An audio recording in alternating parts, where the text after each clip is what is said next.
आज हम हल करेंगे प्रश्नावली 8.1। पहला सवाल है, निम्न के लिए दी गई सारणी में संख्याएं लिखिए।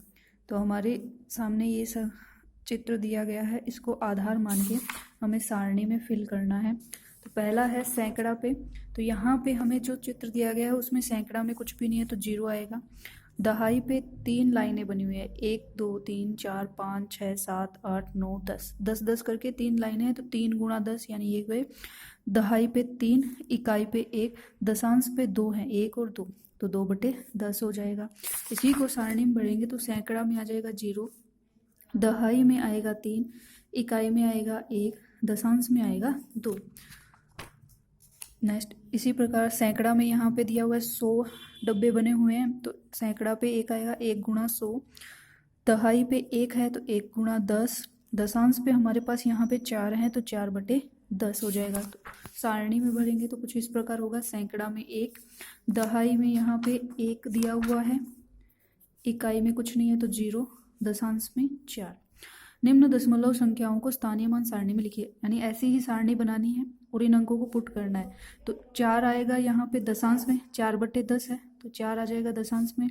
9 आएगा इकाई पे, ये इकाई और ये दहाई, 9 आएगा इकाई में, 1 आएगा दहाई में।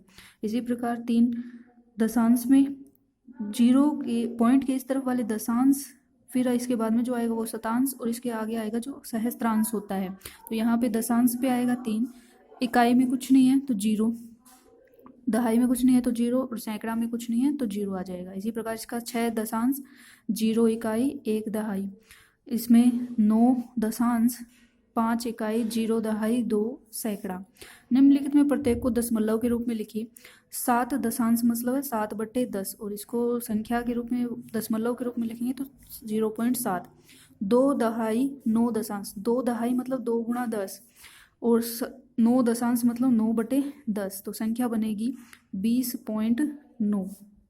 14.6 तो 14.6। 100 और 2 इकाई, 100 और 2 इकाई प्लस 2 इकाई पे है, यानी दहाई पे कुछ नहीं है तो ये हो गया 102। 600.8, 600.8 ये संख्याएं बनेंगी। निम्न को दशमलव रूप में व्यक्त कीजिए।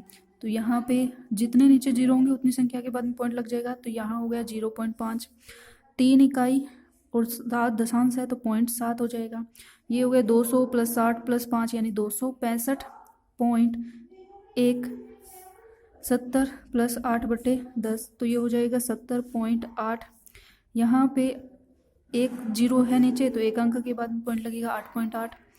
4 सही 2/10 तो ये हो जाएगा 4.2। 3/2 है तो यहाँ पे हमें इसमें 3 में 2 का भाग लगाना है, तो ये आएगा हमारा 3, 2 का भाग गया एक बार, यहाँ बचेगा 1.5 यानी 1.5 इसका दशमलव में आंसर होगा। 2/5 है, सेम वही है, 2 में 5 का भाग लगा सकते हैं आप। भाग नहीं लगाना है तो ऊपर नीचे ऐसी संख्या से गुणा करवा दें जिससे नीचे 10 बन जाए, तो 5 दूने 10 होते हैं, 4/10 ये हो गया 0.4। इसी प्रकार 12/5 है, 12 में 5 का भाग लगा सकते हैं या फिर ऊपर नीचे ऐसी संख्या से गुणा करवा दो जिससे 10 बन जाए, 12 दूने 24, 5 दूने 10, पॉइंट लग गया 2.4। सेम ऐसे ही आपको इनको चेंज करना है। मिश्रित भिन्न है तो सरल भिन्न में बदल लें। 5 दिया 15, 15 और 3 हो गए 18/5, ऊपर नीचे 2 से गुणा करवा दिया, ये 18 दूने 36, 5 दूने 10 तो ये हो जाएगा 3.6। नेक्स्ट, निम्न दशमलव संख्याओं को भिन्न रूप में लिखकर न्यूनतम रूपों में बदलिए।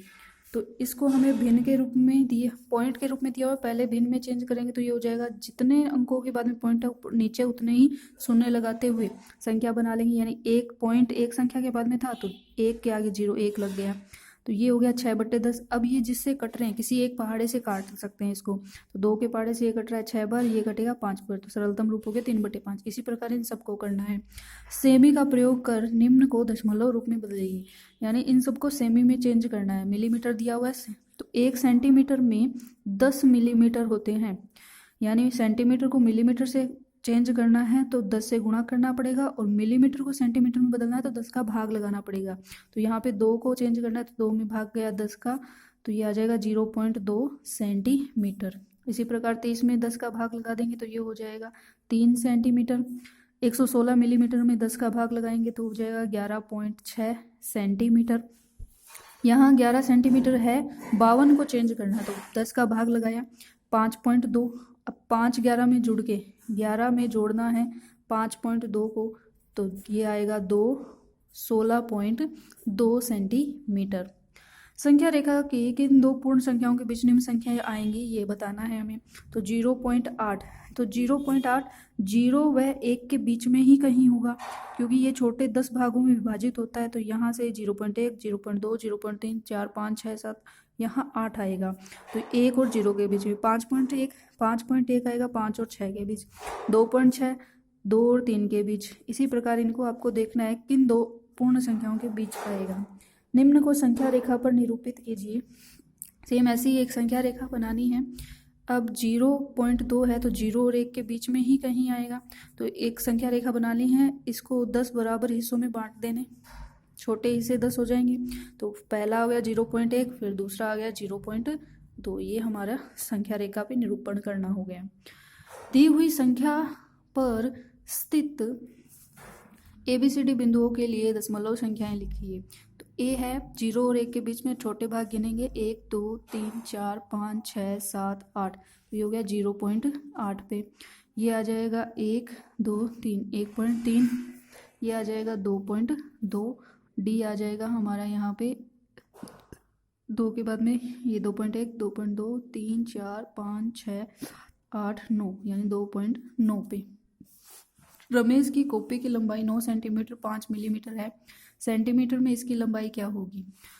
तो सेंटीमीटर में बतानी है, ये मिलीमीटर को चेंज करेंगे। 9 सेंटीमीटर है, 5 मिलीमीटर है, तो 5 को 10 से भाग लगाएंगे तो 0.5, ये हो जाएगा 9.5 सेंटीमीटर। चने के एक छोटे पौधे की लंबाई 65 मिमी है, लंबाई को सेंटीमीटर में व्यक्त कीजिए। तो 1 सेंटीमीटर होता है बराबर 10 मिलीमीटर, तो 65 मिलीमीटर को चेंज करना है तो 65/10 यानी 6.5 सेंटीमीटर। यहाँ हमारी प्रश्नावली 8.1 पूर्ण होती है। धन्यवाद।